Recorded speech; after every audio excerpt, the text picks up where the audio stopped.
one day I was watching Hamlet, and in Hamlet, of course, at the beginning, Hamlet's father, as a ghost, appears on the parapet of the castle, and he says, "Revenge my death." And it really struck me, and I thought, what would happen if somebody had a ghost appear to them in 20th century America and said, "Revenge my death"? And I thought, boy, there is a really good idea for a movie. Of course. I said I didn't care what it was, just something that was interesting, and actually I didn't want to do another satire. I was lucky that I had a good relationship with Lindsay Duran, who was an executive at Paramount, who said, well, gee, the best piece of material we have is a script called Ghost.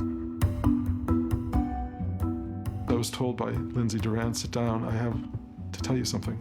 She said, are you sitting? I said, yes. She said, I have a director for your movie. And I'm going, oh my God. Spielberg, Scorsese, whatever your mind goes to. And she said, Jerry Zucker wants to direct your movie. I said, Jerry Zucker?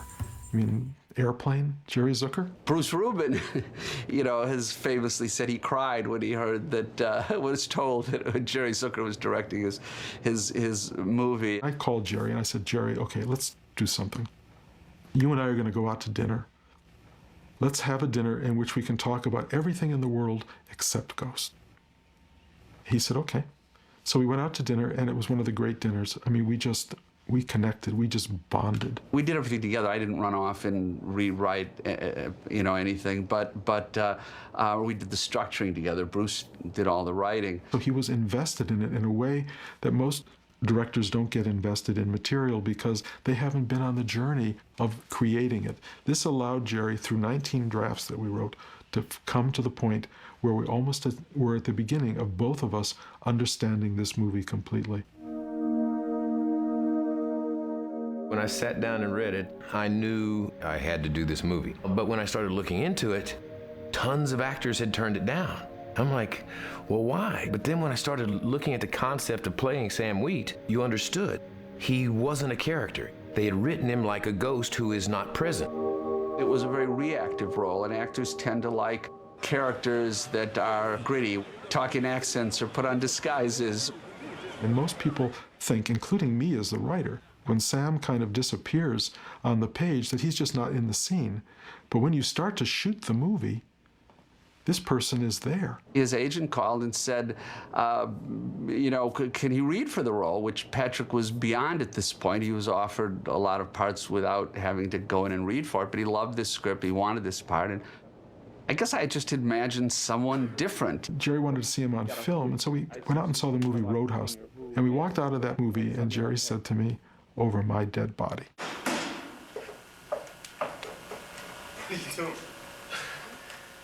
Jerry Zucker said, "Over my dead body will Roadhouse Patrick Swayze play this role." And I went, oh, that's not promising. But Patrick, was gutsy, and he wanted the role, so he came in and read for it, which I think more actors that don't have to should. I did 6 scenes, and at first it was like, okay, prove it, But as I went on, I could feel them warming up, and I warmed up. I started realizing that this could be one of those roles of a lifetime. He read the end of the movie, and we all had tears in our eyes. As soon as he left the room, I said, well, he's got the part. I mean, it's just, this guy's, he's great. I just don't want the bubble to burst. Seems like whenever anything good in my life happens, I'm just afraid I'm going to lose it.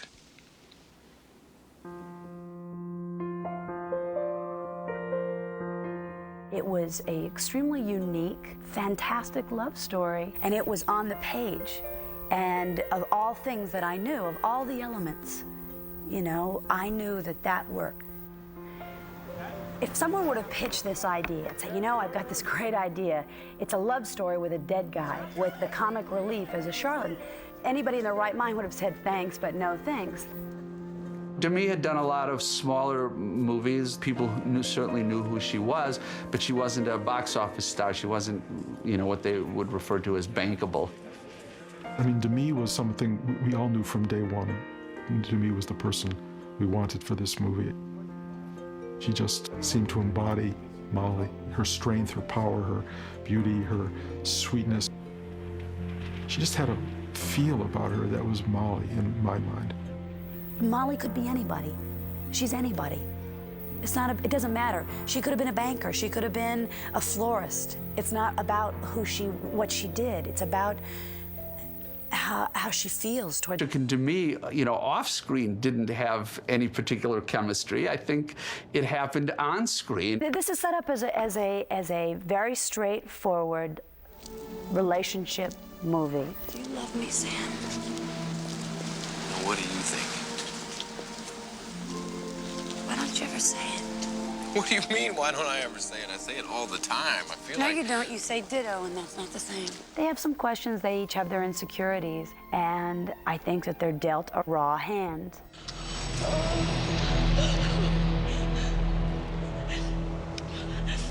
Baby, hold on. You're gonna be okay. Somebody! I heard about ghosts. A friend of mine had come over to my apartment and said, "Oh, I'm getting ready to go to this audition. Every black woman and their mother has been out there trying to get this part. People have raised themselves from the grave to try to get this part." And I went, "Oh," and I called my agent and said, "Is there a reason I haven't heard about it, or should I not even think about it?" And he said, "Well, they don't want you, actually."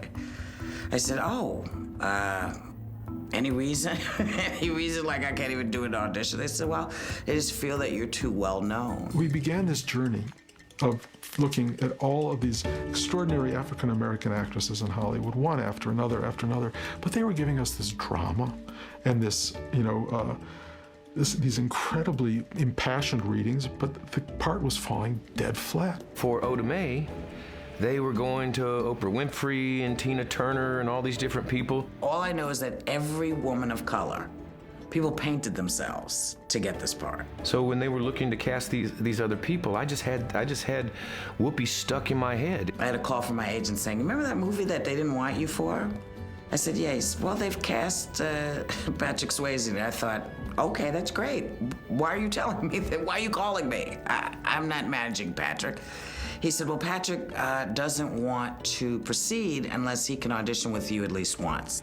Went to her apartment, and she and I just did the script for Jerry, and they cast her. "He's coming. He's there. He's dressed in a black suit." "Black suit? Could be blue." What a crock of shit. "Who is that?" So many people consider Whoopi a comedian at that time, and it was so not true. I saw a true, brilliant actress. I do think it was tailor-made, written for me, so I don't feel so bad about other folks not getting it. If anybody can be a scam artist, it's me. Who's the biggest scam artist? Who's got a career because they're a scam artist? Me. Whoopi took that role and lifted it up like a rocket ship. I mean, she just, they were made for each other. He wants me to tell you what he's saying word for word.